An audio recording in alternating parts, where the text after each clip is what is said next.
just going to play a brief video clip. £50,000. On the 5th of December 1985, a bottle of 1787 Lafite was sold for £105,000, 9 times the previous world record. Mr. Forbes. The buyer was Kip Forbes, son of one of the most flamboyant millionaires of the 20th century. The original owner of the bottle turned out to be one of the most enthusiastic wine buffs of the 18th century. Chateau Lafite is one of the greatest wines in the world, the prince of any wine cellar. Now that's about all the videotape that remains of an event that set off the longest-running mystery in the modern wine world. And the mystery existed because of a gentleman named Hardy Rodenstock. In 1985, he announced to his friends in the wine world that he had made this incredible discovery. Some workmen in Paris had broken through a brick wall and happened upon this hidden cache of wines, apparently the property of Thomas Jefferson, 1787, 1784. He wouldn't reveal the exact number of bottles, he would not reveal exactly where the building was, and he would not reveal exactly who owned the building. The mystery persisted for about 20 years. It finally began to get resolved in 2005 because of this guy. Bill Koch is a Florida billionaire who owns 4 of the Jefferson bottles, and he became suspicious, and he ended up spending over $1 million and hiring ex-FBI and ex-Scotland Yard agents to try to get to the bottom of this. There's now ample evidence that Hardy Rodenstock is a con man and that the Jefferson bottles were fakes. But for those 20 years, an unbelievable number of really eminent and accomplished figures in the wine world were sort of drawn into the orbit of these bottles. I think they wanted to believe that the most expensive bottle of wine in the world must be the best bottle of wine in the world, must be the rarest bottle of wine in the world. I became increasingly kind of voyeuristically interested in the question of, why do people spend these crazy amounts of money, not only on wine, but on lots of things? And are they living a better life than me? So I decided to embark on a quest. With the generous backing of a magazine I write for sometimes, I decided to sample the very best or most expensive or most coveted item in about a dozen categories, which was a very grueling quest, as you can imagine. So, this was the first one. A lot of the Kobe beef that you see in the US is not the real thing. It may come from Wagyu cattle, but it's not from the original Appalachian Hyogo prefecture in Japan. There are very few places in the US where you can try real Kobe, and one of them is Wolfgang Puck's restaurant Cut in Los Angeles. I went there and I ordered the 8-ounce ribeye for $160, and it arrived, and it was tiny. And I was outraged. It was like $160 for this? And then I took a bite, and I wished that it was tinier. Because Kobe beef is so rich, it's like foie gras. It's not even like steak. I almost couldn't finish it. I was really happy when I was done. Now, the photographer who took the pictures for this project, for some reason, posed his dog in a lot of them, so that's why you're going to see this recurring character, which I guess, communicates to you that I did not think that one was really worth the price. White truffles, one of the most expensive luxury foods by weight in the world. To try this, I went to a Mario Batali restaurant in Manhattan, Del Posto. The waiter, came out with the white truffle knob and his shaver, and he shaved it onto my pasta, and he said, would signore like the truffles? And the charm of white truffles is in their aroma. It's not in their taste, really. It's not in their texture. It's in the smell. These white pearlescent flakes hit the noodles. This haunting, wonderful, nutty, mushroomy smell wafted up. 10 seconds passed, and it was gone. And then I was left with these little ugly flakes on my pasta that, their purpose had been served. And so I'm afraid to say that this was also a disappointment to me. There were several of these items were disappointments.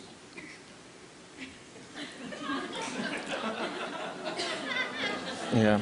The magazine wouldn't pay for me to go there. They did give me a tour, though. And this hotel suite is 4,300 square feet. It has 360-degree views. It has 4 balconies. It was designed by the architect I.M. Pei. It comes with its own Rolls-Royce and driver. It comes with its own wine cellar that you can draw freely from. When I took the tour, it actually included some Opus One. I was glad to see. $30,000 for a night in a hotel. This is a soap that's made from silver nanoparticles, which have antibacterial properties. I washed my face with this morning in preparation for this. And tingled a little bit and it smelled good, but I have to say that nobody here has complimented me on the cleanliness of my face today. So. Then again, nobody has complimented me on the jeans I'm wearing. These ones, GQ did spring for. I own these. But I will tell you, not only did I not get a compliment from any of you, I have not gotten a compliment from anybody in the months that I have owned and worn these. I don't think that whether or not you're getting compliments should be the test of something's value, but I think in the case of a fashion item, an article of clothing, that's a reasonable benchmark. That said, a lot of work goes into these. They are made from hand-picked organic Zimbabwean cotton that has been shuttle loomed and then hand-dipped in natural indigo 24 times, but no compliments. Thank you.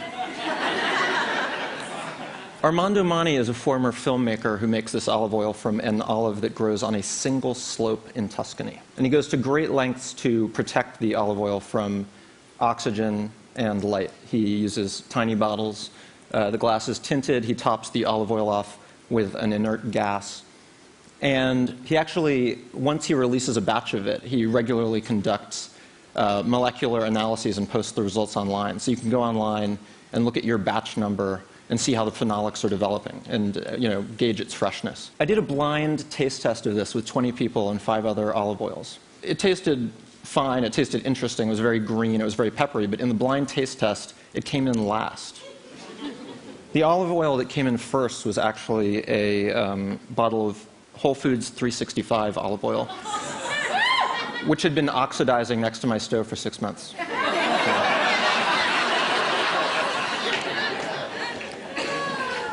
Okay. A recurring theme is that a lot of these things are from Japan, you'll start to notice. I don't play golf, so I couldn't actually road test these, but I did interview a guy who owns them. Even the people who market these clubs, they'll say these have 4-axis shafts, which minimize loss of club speed and thereby drive the ball farther. But they'll say, look, you're not getting $57,000 worth of performance from these clubs. You're paying for the bling. They're encrusted with gold and platinum. The guy who I interviewed who owns them did say that he's gotten a lot of pleasure out of them. So, yeah, you know this one. This is a coffee made from a very unusual process. A luwak is an Asian palm civet. It's a cat that lives in trees, and at night it comes down and it prowls the coffee plantations, and apparently it's a very picky eater, and it homes in on only the ripest coffee cherries. And then an enzyme in its digestive tract leaches into the beans, and people with the unenviable job of collecting these cats' leavings then go through the forest collecting the results and processing it into coffee, although you actually can buy it in the unprocessed form. That's right. Okay. Unrelatedly, okay. Japan is doing crazy things with toilets.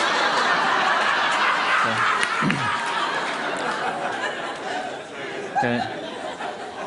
There is now a toilet that has an MP3 player in it. There's one with a fragrance dispenser. There's one that actually analyzes the contents of the bowl and transmits the results via email to your doctor.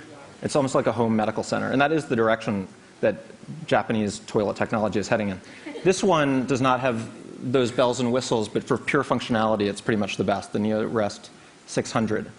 And to try this, I couldn't get a loaner, but I did go into the Manhattan showroom of the manufacturer Toto, and they have a bathroom off of the showroom that you can use, which I used. It's fully automated. You walk towards it, and the seat lifts. The seat is preheated. There's a water jet that cleans you. There's an air jet that dries you. You get up, it flushes by itself. The lid closes. It self-cleans. Not only is it a technological leap forward, but I really do believe it's a bit of a cultural leap forward. A no hands, no toilet paper toilet, and I want to get one of these. This was another one I could not get a loaner of. Tom Cruise supposedly owns this bed. There's a little plaque on the end that each buyer gets their name engraved on it.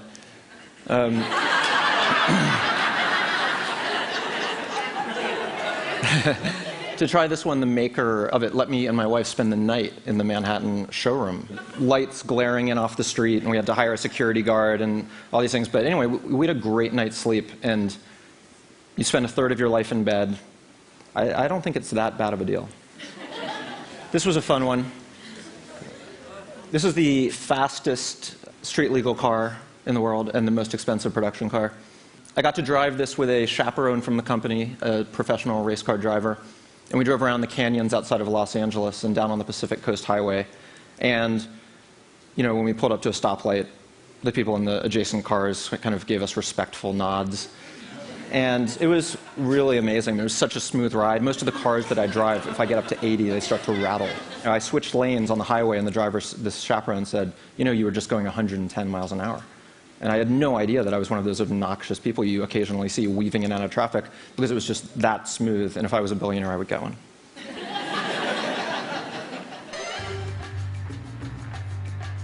This is a completely gratuitous video I'm just going to show of one of the pitfalls of advanced technology.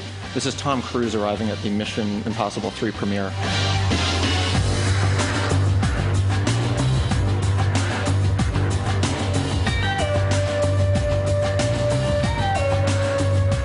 When he tries to open the door, you could call it Mission Impossible 4. There was one object that I could not get my hands on, and that was the 1947 Cheval Blanc. The 47 Cheval Blanc is probably the most mythologized wine of the 20th century. And Cheval Blanc is kind of an unusual wine for Bordeaux in having a significant percentage of the Cabernet Franc grape. And 1947 was a legendary vintage, especially in the right bank of Bordeaux. And just together, that vintage and that chateau took on this aura that eventually kind of gave it this cultish following. But it's 60 years old. There's not much of it left. What there is of it left, you don't know if it's real. It's considered to be the most faked wine in the world. Not that many people are looking to pop open their one remaining bottle for a journalist. So I'd about given up on trying to get my hands on one of these. I'd put out feelers to retailers, to auctioneers, and it was coming up empty. And then I got an email from a guy named Bipin Desai. Bipin Desai is a UC Riverside theoretical physicist who also happens to be the preeminent organizer of rare wine tastings. And he said, I've got a tasting coming up where we're going to serve the 47 Cheval Blanc. And it was going to be a double vertical. It was going to be 30 vintages of Cheval Blanc and 30 vintages of Yquem. And it was an invitation you do not refuse. I went. It was 3 days, 4 meals, and at lunch on Saturday, we opened the 47. And, it had this fragrant softness, and it smelled a little bit of linseed oil. And then I tasted it, and it, had this kind of unctuous, porty richness, which is characteristic of that wine, that it sort of resembles port in a lot of ways. There were people at my table who thought it was, fantastic. There were some people who were a little less impressed. And I wasn't that impressed. And I call my palate a Philistine palate. So it doesn't necessarily mean something that I wasn't impressed, but I was not the only one there who had that reaction. And it wasn't just to that wine. Any one of the wines served at this tasting, if I had been served it at a dinner party, it would have been, the wine experience of my lifetime and incredibly memorable. But drinking 60 great wines over 3 days, they all just blurred together, and it became almost a grueling experience. And I just wanted to finish by mentioning a very interesting study which came out earlier this year from some researchers at Stanford and Caltech. And they gave subjects the same wine labeled with different price tags.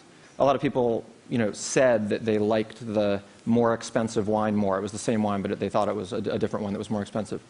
But what was unexpected was that these researchers did MRI brain imaging while the people were drinking the wine. And not only did they say they enjoyed the more expensively labeled wine more, their brain actually registered as experiencing more pleasure from the same wine when it was labeled with a higher price tag. Thank you.